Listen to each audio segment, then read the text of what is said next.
Hey, it's Clara, and this is Silent Echo Voices. Before you sleep, a true story the night won't let me forget. Tonight, 6 full true stories in sequence, unaltered, every word intact. Stay with me until the lamp clicks off. Story 1, The Midnight Scream Walker.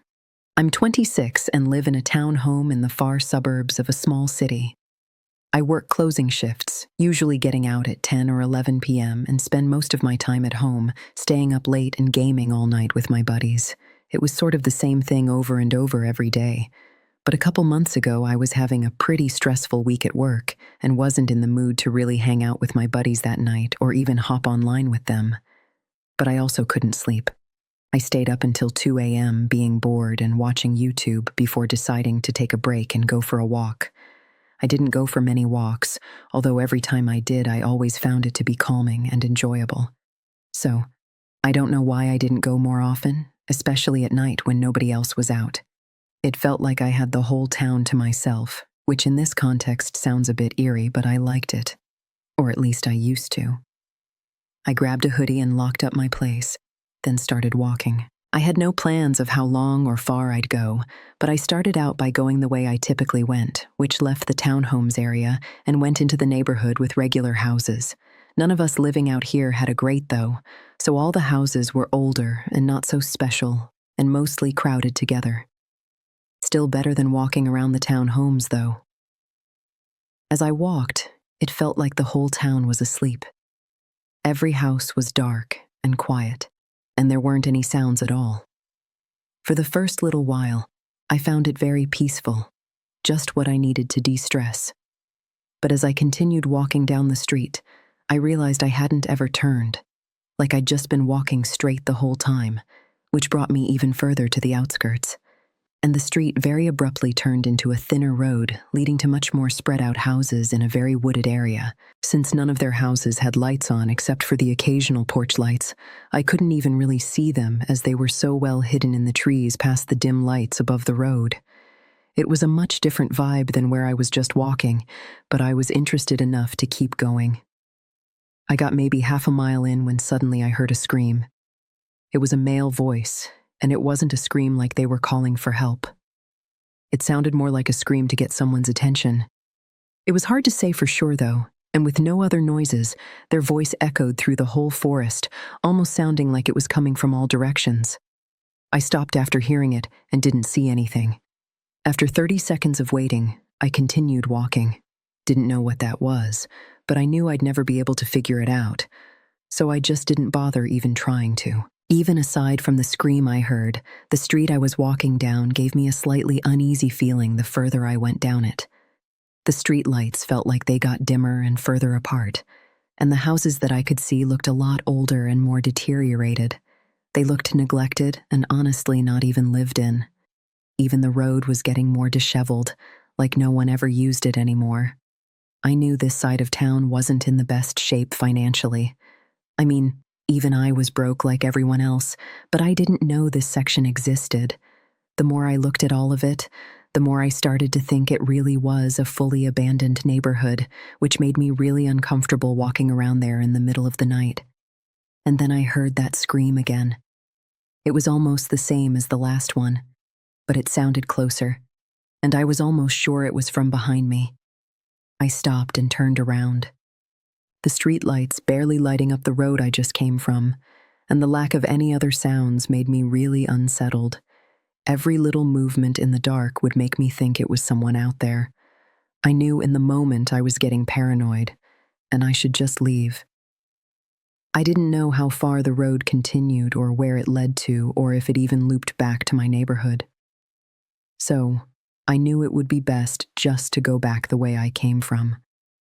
The only problem was whatever the screaming was that I kept hearing. Still, I turned back. My eyes stayed locked on the road as I walked quickly, trying to get out of the wooded area as fast as possible. I made it a couple minutes down before I suddenly heard the scream again. But it was behind me, just where I came from. Whoever it was, I must have walked past them, which means they must have been hiding in the woods. When I turned and looked, I saw a man on the road. He was wearing all black or dark clothes and was walking toward me. I only looked for a second before turning and continuing to hurry down the road. Something about all this wasn't adding up, and if I just stood there and looked at him for too long, I had a feeling something really bad could end up happening. I turned to look several times after that, and despite seeing him walking toward me before, every other time I looked, he wasn't there. Begged the question of where the hell did he go? Maybe he saw me and turned around himself, not wanting to look like he was following me.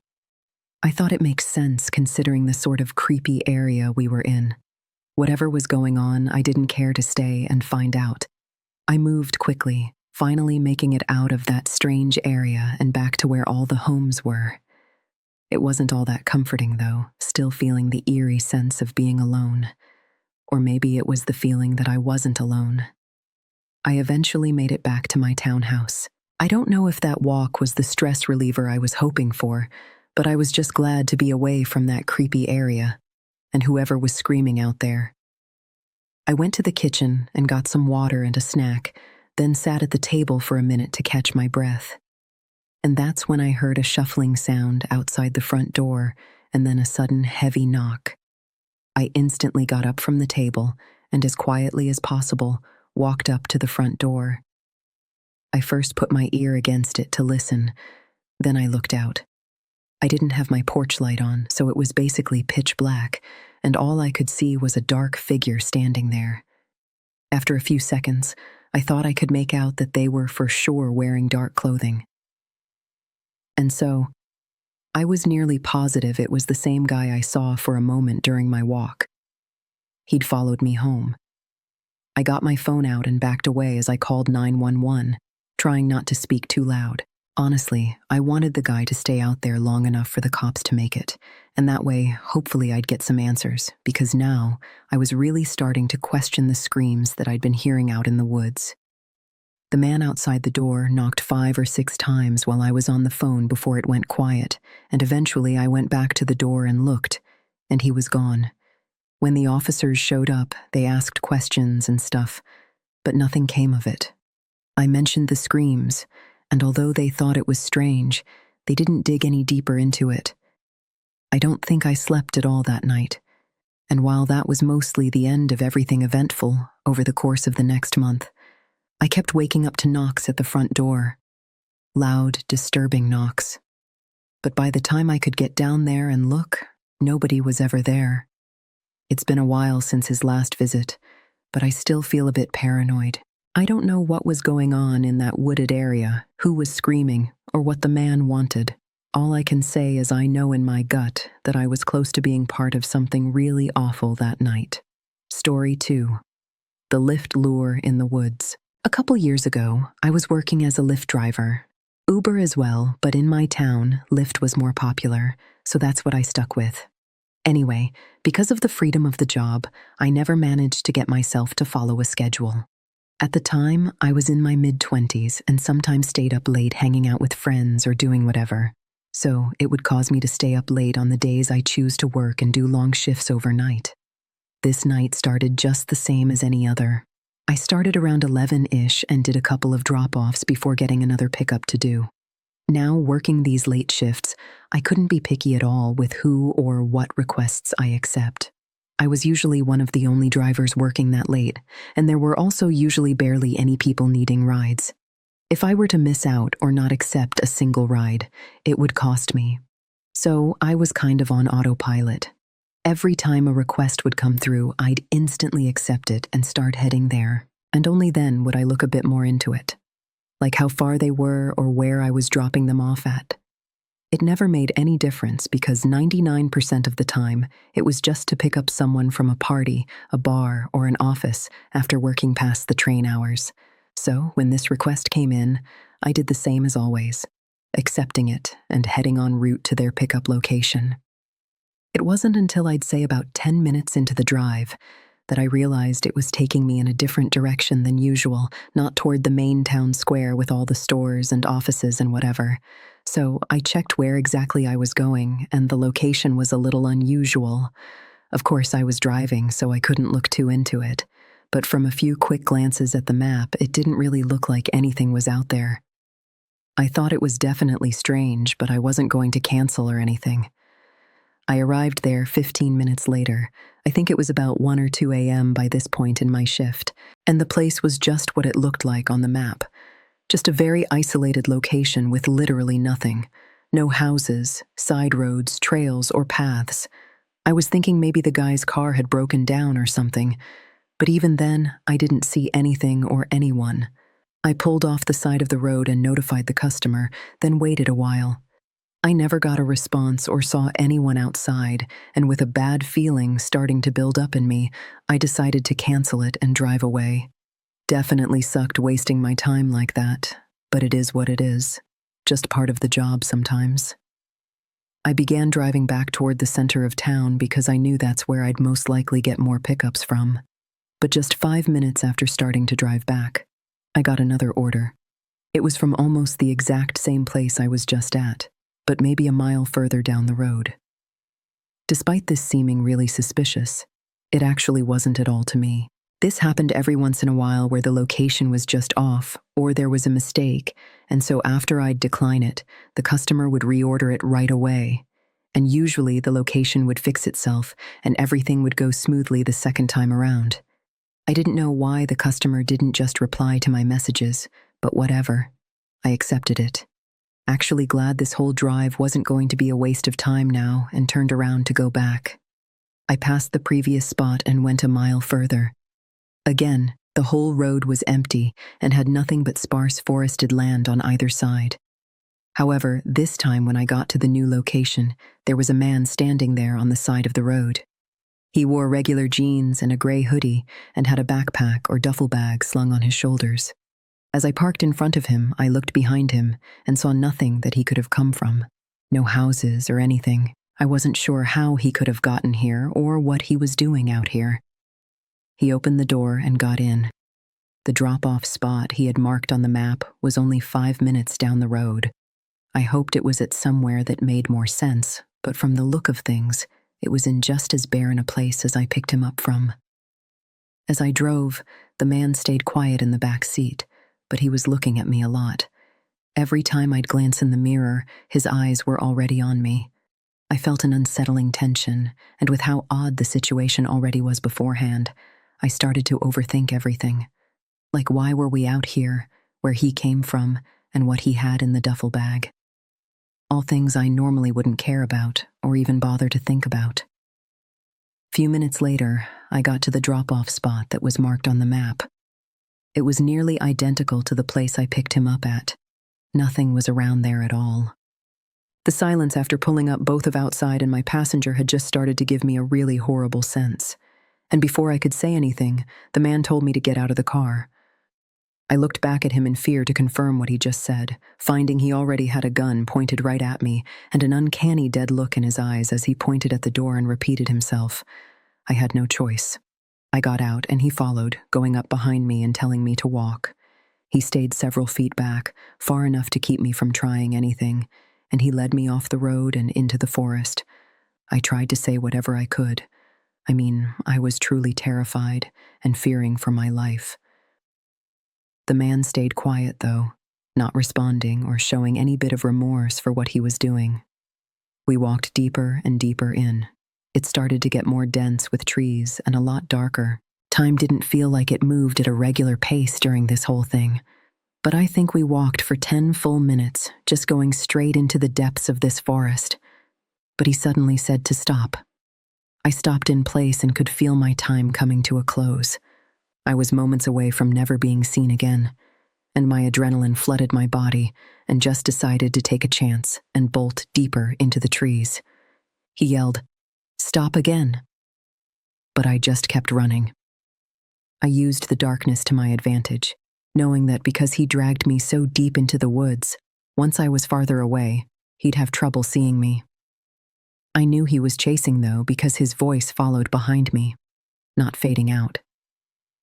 And then suddenly, there was a gunshot. It rang through the whole forest, and the silence following it was deafening. That was it. He wasn't chasing me anymore. I think he must have fired it out of rage, or just to scare me knowing I'd already escaped. From that point forward, I just walked in whatever direction. My phone, of course, was still in the car, so I was on my own. After a while, I found a small road with a few houses on it and was able to get some guy to answer and help me. My car and everything in it was gone by the time officers were searching the area, although I don't think this was just a simple robbery. In fact, I'm not even sure that's what he initially planned to do. Unfortunately, though, they never found any traces to lead them to him. Even the account he used on the app ended up being a dead end. I worked as a driver for another few months, but during that time, I got a couple more pickup requests near that spot that all this went down at. And every time I called the police only for them to show up and find nobody there. Eventually, I realized I was so schizo and paranoid about it that I just found a different gig. Story 3. The light in the upstairs window. It was a rainy weekend here where I live, and I was inside all day. I kind of liked it when it rained. Made me feel better about staying in and not being as productive on my days off. The rain being the excuse for not going out and getting any errands done. I think this was on a Sunday. I was very tired for some reason, maybe didn't sleep super well last night. But regardless, it meant I stayed on the couch all day. And when it came time for dinner, I wasn't really in the mood to cook a meal for myself. I decided after being cooped up all day to head out for a drive and pick up something quick from a drive-thru. It was around 10 p.m., and the rain was pretty harsh. Not many people were out in the roads. I was out for 20 minutes just getting food to go and driving right back home. As I drove back up to my house, though, I noticed it really stood out.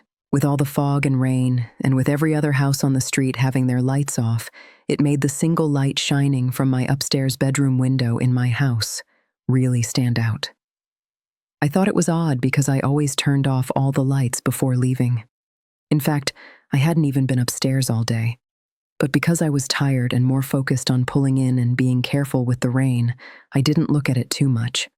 I sort of glazed over it, not realizing truly how strange it was until I was already in the driveway and had no view of it anymore.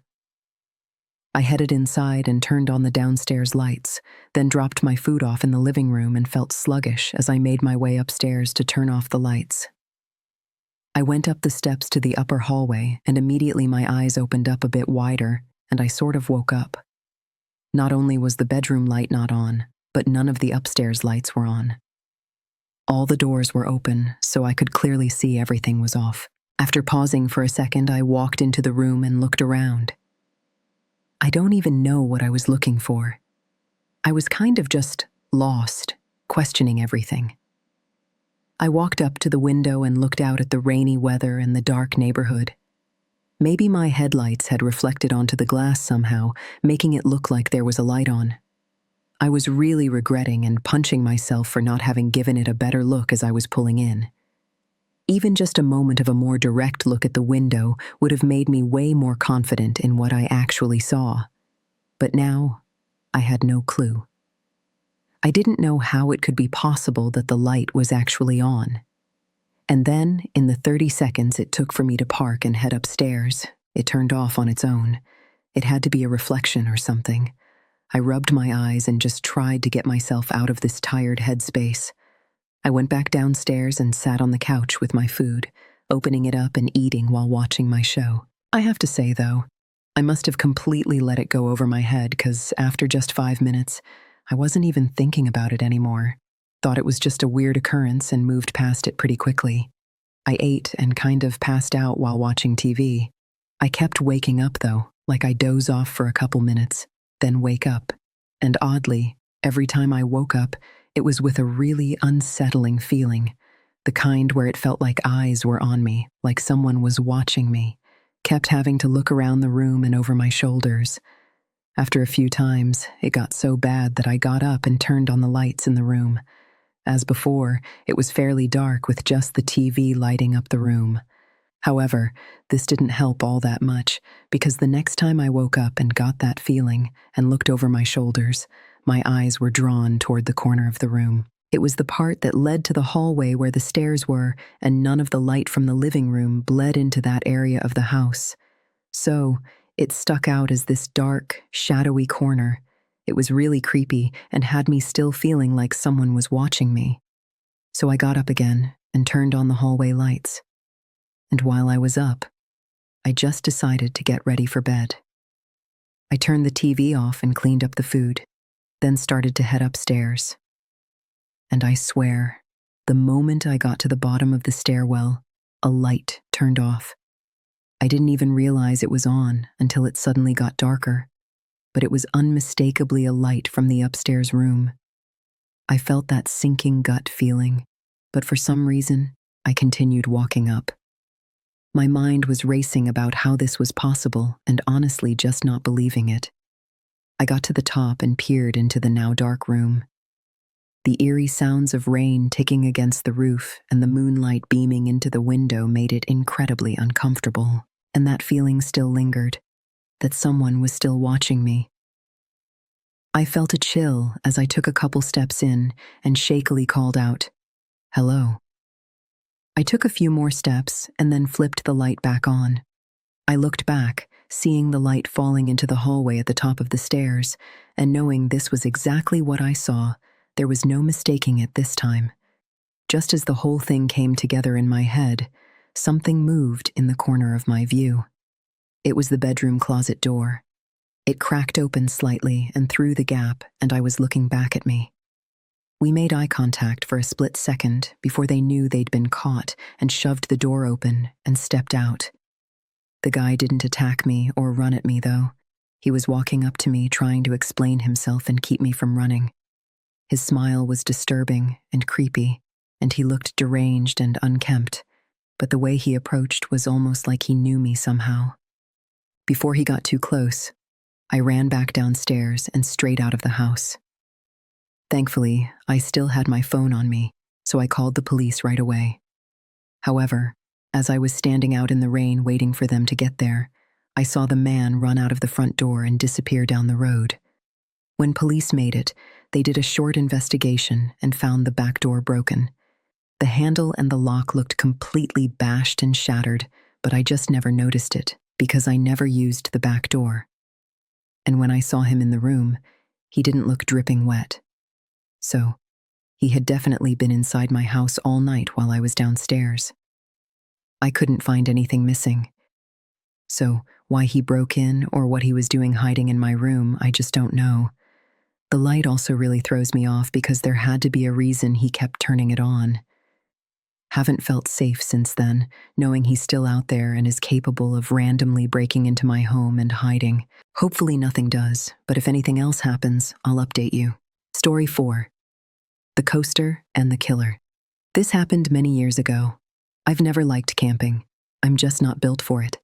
The dirt, the bugs, the uncomfortable nights in a sleeping bag that somehow always end up feeling like a rock by morning. Unfortunately, I've been camping more times than I can count, though never by choice. My dad is one of those rugged, wilderness-loving types, and every summer when I was a kid, he dragged me out into the woods with his equally rugged friends to disconnect from technology and reconnect with nature. By the time I hit sophomore year of high school, I'd had enough of suffering and silence. I finally convinced him to let me bring a friend along to make the whole thing a little more bearable. To my surprise, he agreed without much fuss. So, I brought my friend Charles from school. Now, you'd think bringing Charles would have made it worse, considering he was a hardcore Boy Scout back in the day and actually loves camping. But Charles was cool about it. He teased me for hating it, but he wasn't one of those "you're not a real man if you don't love the outdoors" types. Plus, I figured if I had to suffer, at least I'd be suffering with someone who knew how to make a fire and pitch a tent without turning it into a full-blown disaster. He was stoked to come, partly because he loves camping, but also because back then, he looked for any excuse to get away from his parents. Unfortunately, the trip didn't go as planned from the start. It turned out that one of my dad's friends had messed up the campsite booking. Instead of some remote, peaceful spot deep in the woods, we ended up at this crappy, overdeveloped campsite. I'm talking indoor bathrooms, paved walkways, and even a playground for little kids. It wasn't camping. It was basically glorified backyard living or glamping, I guess. To say my dad was upset would be an understatement. We didn't even discover the worst part until a few hours later. Right next to the campsite was a mini amusement park. I'm not joking. An actual amusement park with carnival games, a Ferris wheel, and a handful of roller coasters. It's surreal. Those two settings were never supposed to collide. An amusement park and a campsite. Everyone was pissed. My dad and his friend grumbled about how this wasn't real camping, and Charles wouldn't shut up about it either. "This isn't real camping," he kept saying, as if I needed the reminder. It started getting annoying because Charles kept making jokes about my family, as if we didn't know what real camping was. Now, as much as I hate camping, I know what it's supposed to look like. So, I was getting annoyed that Charles was suggesting otherwise. I told him to knock it off, and he did. The whole situation sucked. We had driven hours out to the site. It wasn't like we could just turn around and leave. So, with no better option, we made the best of it. The grown-ups sulked for a bit, but eventually got to work setting up the camp. And Charles, of course, stepped up like it was time to shine. Within minutes, we had our tent up, all the knots tied perfectly, the rain flies secure, the whole thing staked and touted like it came out of a manual. Even my dad, who never really gave compliments unless someone was bleeding or unconscious, nodded in approval, which got under my skin a bit. Charles and I were sharing a tent, and once everything was set up and dinner was done, we slipped away for a bit under the excuse of organizing our stuff. The truth was, Charles had brought a little metal pipe and some weed in an old Altoids tin. Nothing crazy, just enough to take the edge off. I should mention that Charles and I were in that delinquent phase of life where we liked causing trouble and hanging around in places we didn't belong. I don't smoke weed anymore, and part of me will always wonder if the only reason I ever did was because I was trying to stick out and defy the norm. Anyway, the two of us snuck into the woods and smoked, chuckling to ourselves the entire time. I don't think either of us were worried about smelling since we'd probably be avoiding the adults for the rest of the night. We finished our session and made our way back to the tent. After a few hours of just chilling and talking about some of our other friends from school, we both agreed that we had way too much energy to sleep. Charles had a very mischievous grin on his face, and I could only imagine what he was thinking. He suggested we go explore the campsite, and I was skeptical. That is until I realized he meant explore the amusement park, which instantly piqued my interest. He said it would probably be a piece of cake getting to the top of one of those roller coasters. Climbing stuff was something we loved doing back then, and the thought of climbing a roller coaster was exhilarating. So after we were sure everyone was asleep, we made our move. It was really late by then, well after midnight. We grabbed our flashlights and headed to the fence surrounding the park. It wasn't even that hard to climb. Just a little boost from Charles and we were in. The place was dark, but there were security guards patrolling. And every so often we'd hear the hum of a golf cart making its rounds. It felt like we were in some kind of stealth video game, sneaking around and trying not to get caught. We progressed through the park slowly, ducking behind buildings and keeping an eye on the patrol. At one point, we had to sprint across an open stretch of road to avoid a guard. It was actually really thrilling, but also scary as hell. It's a hard feeling to describe. Everything seemed like a game, but both of us knew the consequences would be harsh if we were caught. We finally made it to the base of the roller coaster, and from up close it looked way bigger than it had from the campsite. We spotted the maintenance stairs running up alongside the main ascent and didn't hesitate. The metal rungs clanged softly under our feet as we climbed one step at a time, trying not to make too much noise. There were no railings for part of the stretch, which was actually kind of terrifying. We finally reached the top, and the view was unreal. We could see the entire park below us. We took a single photo up there, as you can see here. I wish we had taken more pictures, but we were being extremely cautious as to not draw attention to ourselves, as we wouldn't be able to get away in time if someone spotted us from below. Eventually, we figured we'd pushed our luck long enough and decided to head back. After making it to the bottom, we started creeping through the park back the way we had come. For whatever reason, the return route was much quicker than the initial one. Maybe the patrol wasn't as intense or something at that hour. I really couldn't tell you. We were maybe 5 minutes from the spot we'd hopped the fence when we had to stop. One of the guards was making a round in a golf cart, so we had to quickly duck behind a snack shack and wait for them to pass. That's when I noticed something move in the dark. At first, I thought maybe I imagined it, or maybe it was a shadow from the golf cart's headlights bouncing off something weird. But then Charles tapped my arm and pointed in the same direction. I focused my gaze a bit more and confirmed it. About 30 feet away, just barely visible in the darkness between two buildings, was another person. They were crouching down just like us, like they were also sneaking around and trying to avoid the guards. It didn't look like a kid, though. The worst part about it was that I was fairly confident they were looking directly at us. At this point, we were actually kind of scared. Between the patrolling guards and now this, the situation was getting a little overwhelming. As much as we wanted to, we still couldn't move. The guards still hadn't passed yet. I kept my eyes glued to the figure, and they actually started moving. They darted across a patch of open ground and right through the little spill of light coming from a nearby street lamp. For a split second, I saw him clearly. It was a man like I suspected. He was wearing tattered clothing and had this really awkward stride like he was injured or disfigured. But none of that was as unsettling as the dark liquid smeared across his face. It looked like blood. Charles saw it too, and the two of us exchanged a really terrified look. Eventually, the man ducked out of sight. The guard finally passed us, and we kept moving. We didn't say a word as we made our way back to the fence. I kept checking over my shoulder every few seconds, convinced we were being followed, but no one was there. We made it back to the fence, scaled it the same way we came in, and dropped down on the other side. The difference was, this time we didn't laugh about it. All I wanted was to be back in the safe confines of our tent. I could tell Charles was thinking the same thing. By the time we made it back to our tent, neither of us brought up sleeping. We just lay there in our sleeping bags trying to make sense of what we'd seen. The best we could come up with was that it was some homeless guy doing God knows what. A stupid explanation, I know, but we couldn't think of anything else.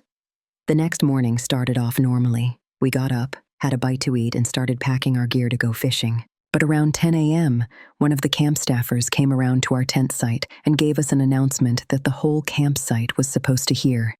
Apparently, a man had been stabbed and killed the night before at a lake about 4 miles away from the campground. They weren't giving many details, but the guy who did it was still on the loose, and the local sheriff's office had asked all park rangers and campsite staff within a certain mile radius to be on high alert. They described him as a disheveled white male in his late 30s, shirtless, possibly bleeding, or with blood on his clothes. Then, they instructed us to pack our things and leave for our own safety. Charles and I instantly connected the dots. It must have been that guy we had seen the night before. We kept our mouths shut. We didn't tell my dad. We didn't tell the rangers. And I still don't really know why. I know I'm going to get a bunch of hate for this, and I get it. But at that age, I was more convinced with staying out of trouble than anything else. I still kick myself for not speaking up. My statement could have led to the capture of a dangerous person who may have gone on to commit more crime. I'm still close with Charles. We went to the same college, graduated together, and work in similar fields. This experience is something we don't often talk about, though. If I'm being honest, I think Charles feels much more guilty about not speaking up than I do. Mistakes and regret aside, though, I think it's crazy that my friend and I were mere feet away from a murderer on the run. I don't like thinking about what could have happened had we crossed paths that night. Story 5. The 2016 Subway Clown. This happened back in October of 2016, right when that weird clown hysteria was all over the news. People were posting creepy clown sightings across the country. Most of them were obviously hoaxes or people just trying to get attention. But as you know, there were a couple true cases that were downright terrifying. What happened to me was one of them. I was 16, a junior in high school. I had just finished 7th period, and after saying goodbye to all my friends, I hopped on the 6th train heading uptown. The train was mostly empty, which was kind of unusual, but not unheard of. I wasn't being very attentive to my surroundings. I had my headphones in, and I was blasting music. Drake, probably. To make matters worse, I was reviewing chem flashcards on my phone, so I was about as unaware as humanly possible. Never a good idea when traveling alone, but I knew the area well enough to know I'd probably be fine. I was planning to get off at 96 and walk home from there. Nothing unusual, just a regular Wednesday. But things went downhill really fast. We arrived at the 96th, and I jumped out of my seat instinctively, barely even looking up to make sure it was the right station. That train ride was something I had done so many times that the routine had become second nature. Getting on and off was like a reflex. With my head still buried in my phone and my music still blasting in my ears, I made my way over to the doors. But as soon as they slid open, I realized out of the edge of my vision that something was obstructing my path. I looked up and realized some guy had stepped directly into the doorway. Only it wasn't a normal person. It was a clown. He was wearing the full getup. Oversized rainbow pants, a baggy yellow shirt with red suspenders, giant red shoes, and this exaggerated white makeup smeared across his face. Red nose, blue eyebrows, the whole cartoon nightmare. The only thing missing was the wig. I was literally frozen in shock at the sight of him. Not only was I caught completely off guard, but until then, I had never been in such close proximity to something so bizarre. He didn't say anything. He just stood there, not trying to get on the train, but clearly preventing me from getting off. I snapped out of my haze and realized I had a good 5 seconds before the doors would close, so I had to do something. I tried to brush past him, but the literal moment I made contact with him, he leaned down in one fluid motion like he was trying to make sure we were face to face. Before he could grab or restrain me, I sprinted past him, and that's when he lurched forward in an attempt to tackle me. I dodged him and continued running, and he started chasing me. It was terrifying. There was no one else around, and I was being chased by a killer clown. The 96th Street station is relatively quiet in the early afternoon, so I was essentially on my own. I shot a glance behind me and saw him pursuing me. Only his stride wasn't normal. He was running with this jerky motion like his limbs were disproportionate, but I was much more focused on what was now in his hand. It was what looked like a kitchen knife. I didn't know where he had been hiding it or what his intentions were, but I didn't care. I ran up the stairs and out of the station and immediately reported the situation to the police. He didn't follow me onto the street, but I was still pretty shaken up. The police sent someone down to the station, but he was gone by then. Even after talking to the police and being reassured that I was safe, I couldn't get the irrational thought out of my head that he somehow knew where I lived and was going to track me down later. But that obviously didn't happen. In fact, nothing else ever happened at all.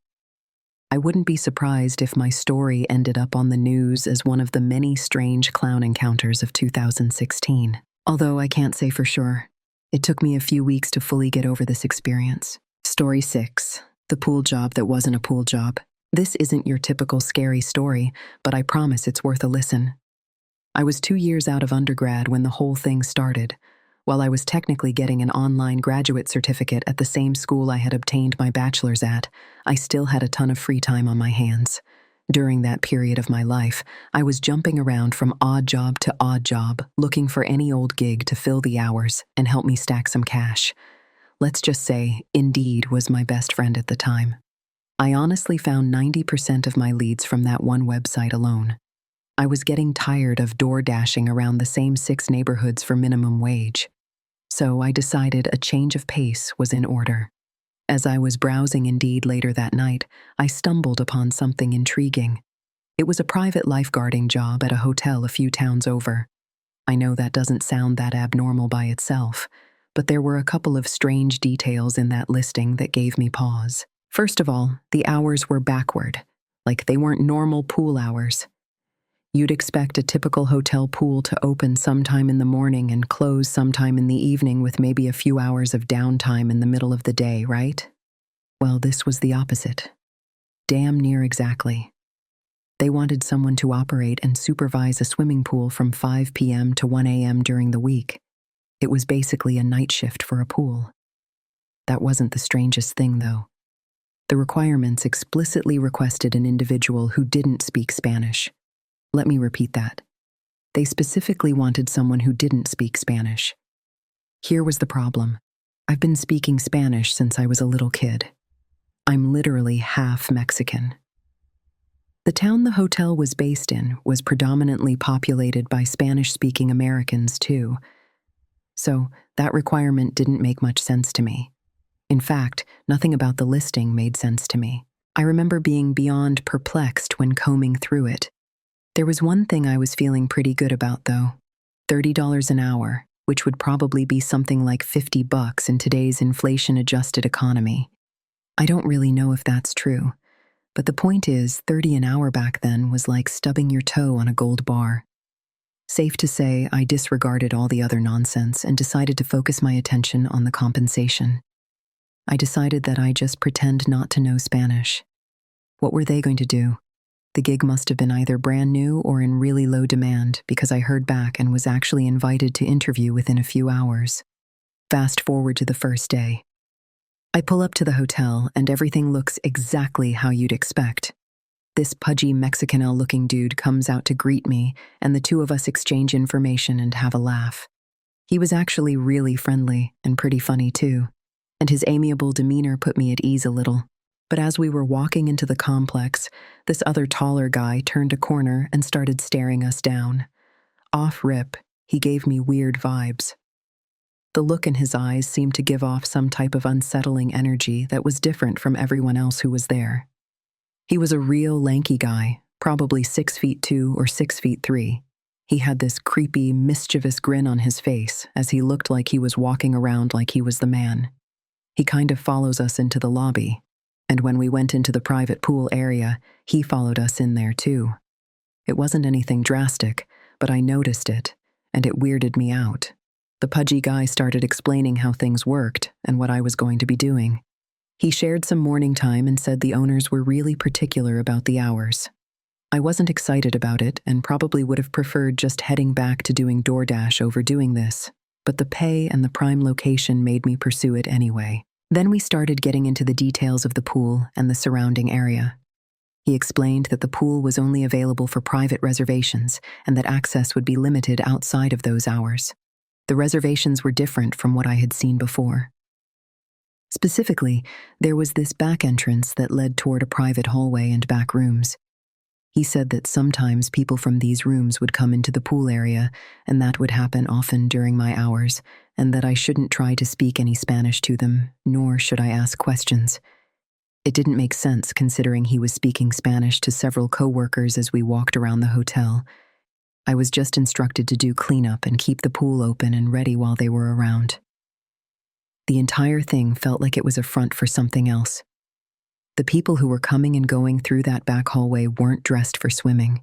Some of them were wearing suits. Others looked like they were trying to be inconspicuous with hoodies and hats. I'd hear snippets of conversation in Spanish, hurried and low, that had nothing to do with the pool. Numbers, times, deliveries.